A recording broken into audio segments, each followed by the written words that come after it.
अगर आप भी चाहते हैं कि सोनोटोन भोजपुरी का ऑडियो वीडियो सबसे पहले आप तक पहुंचे, तो लाल बटन दबाकर चैनल को सब्सक्राइब करें और हाँ, बेल आइकन को दबाना ना भूलें।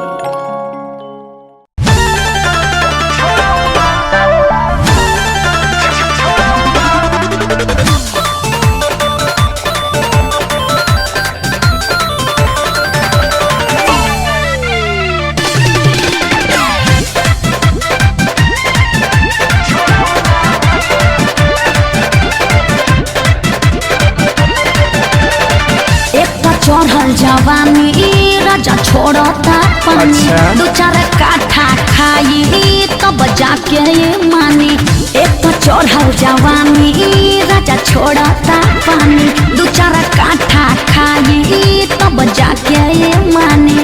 ए छोड़ो ऊपर आके नीचवा तू आओ ना रे, अरे आओ ना तू गरा। अरे रे का करतारू हिलाऊ ना रे, हिलाऊ ना रे, केने फसल बा कुंडी छोड़ाऊ ना रे, हिलाऊ ना रे, हिलाऊ ना रे, केने फसल बा कुंडी छोड़ाऊ ना रे। हट सफा पागल है।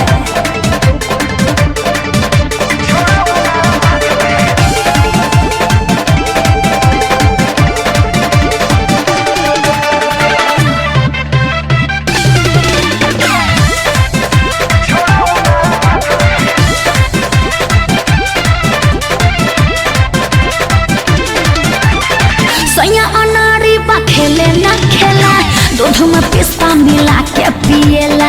अरे पियो तो मुझियो फटल बा दूध तोर हो गइल छेना, बसिरे भात पर हाथे हेले देना। झूठो मूठो के हमके फुसलाओ ना रे,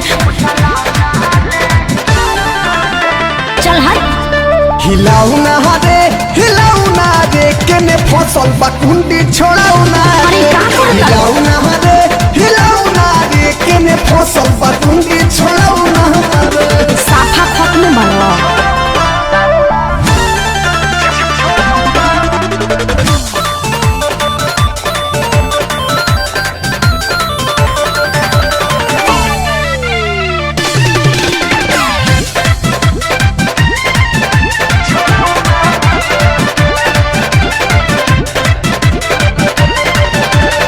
लागे के बीत जाइया सही जवानी, राती के रोज सुनावे कहानी।